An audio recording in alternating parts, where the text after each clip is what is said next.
Now, I just have, a statement, which is yes, Randy is in his contemporaneous 6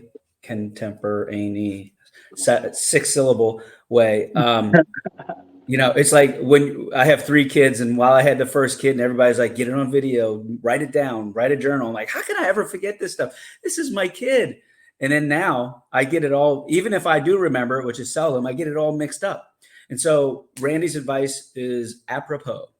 Now, I do have a couple of questions because you guys are way more familiar about how some of these processes work and how to unlock some benefits.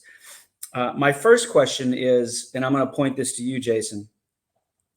What are some of the additional, since this is really, we try to tie everything into career and transition and education opportunities that can be unlocked through going through these different processes. And then the second question is for folks like you guys who have not only jumped in and out of active duty, reserve, National Guard, switching branches and everything else, how does this even work when you have all of these different pieces?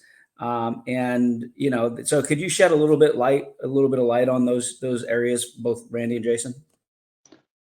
Sure, I'll jump in first, then I'll kick it over to Randy. So, all right, so there's a lot to unpack in that. Thanks, Chris. I appreciate it. So, with regard to what else is there from an employment kind of aspect by going through this process, one, I think that just adding another stream of income into your household helps you to make better decisions instead of being 100% reactionary. So I think that there is some weight just in the financial aspect. Now, granted, not everybody's going to be 100% out the gate. Not everybody lives in a sustainable area at lower incomes. Some places are super expensive. But if we're looking at the nation overall, any extra money in the pocket will help you to make better decisions instead of being reactionary. So I think that's one. Two is coming out of the military and somewhat quickly being designated as a disabled veteran will give you a little more weight in some jobs that you may be applying for with regard to veterans preference, right? So being a 30% rated veteran is going to be better off for you if you're applying for a government job. Typically, you'll have a different threshold that you fall into. It also opens up other aspects as far as other benefits are concerned with regard to education, and we'll touch on those in a minute. On the bouncing from branch hopping and active to reserve, there's a big difference between reserve time and active duty time veterans with regard to VA benefits. The best way that I can describe it is in a short way is VA benefits, especially with regard to disability compensation, which often opens up the doorway to others, is kind of it's a carte blanche thing when you're active duty. It's everything under the sun. The government owns you, and we've all made that funny joke to each other that the government owns you. You can't get a sunburn. You can't do anything, right? They own you 24 hours a day, 7 days a week. It's kind of true, and because of that, anything that goes on with you is pretty much something that you could look at if it's chronic in nature or has some sort of residual effects, can become a service-connected condition. For the reserve side, it's not the case. They only got you a few days a month. And so therefore, it's really hard on the disease aspect unless the disease was caused by something that you could prove happened during service. They're mostly looking at injuries. I twisted my knee during a run. We did a forest march down at annual training. I did this. I was at a school and I did that. Is basically what they're looking at. With that, I know I can talk forever. So I'm going to kick it to Randy because Randy is actually still living that environment for, I think, another month or so. So Randy, go for it. Yeah. So to the first part of your question, Chris, about education, you can name the whole list. So there's the GI Bill, there's VRNE. We've done a great episode on that.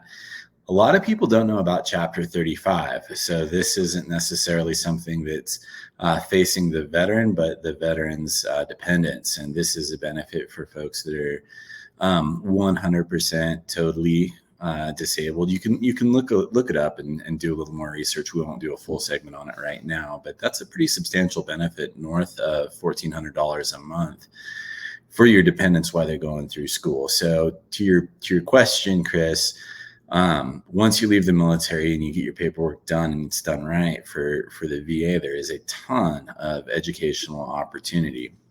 Now, going back to the second part of your question, which was, what does this look like when you have, let's say active duty, and then you jump out and you go over to the Guard? There's a couple of nuances here, but it really doesn't need to look any different. The first and most important thing that a service member should be doing is keeping track of their medical records. In the Guard, you may be seeing folks out in town for certain reasons. If there's an injury during training, you need to do an LOD, make sure that that's in place. If you're an AGR, I was an AGR for years and years. So the system there, when you're on the active Guard side or active reserve side, really isn't all that different. But keeping track of all of your records and being able to bundle those up and getting them over to the VA when you're ready to submit your claim is what's most important. One thing we haven't talked about so far today, but is part and parcel to all of this, is the importance of working with a VSO, in my opinion, or some other qualified representative. The VSOs come in, different forms. You might be able to find one that's with VFW or, American Legion. In some cases, they're county employees, and the county is employing them to help veterans in that particular county.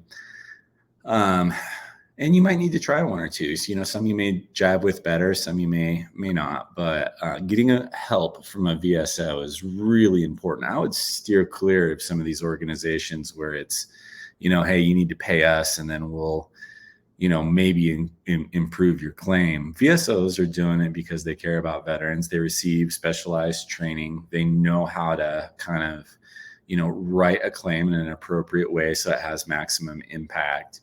And, so I really encourage everybody watching to just do a little Google search, find your local VSO or run down to your local American Legion or VFW chapter and just ask some questions because they can really help you out. So with that, I'll kick it back over to you, Jason, and let you take it from there.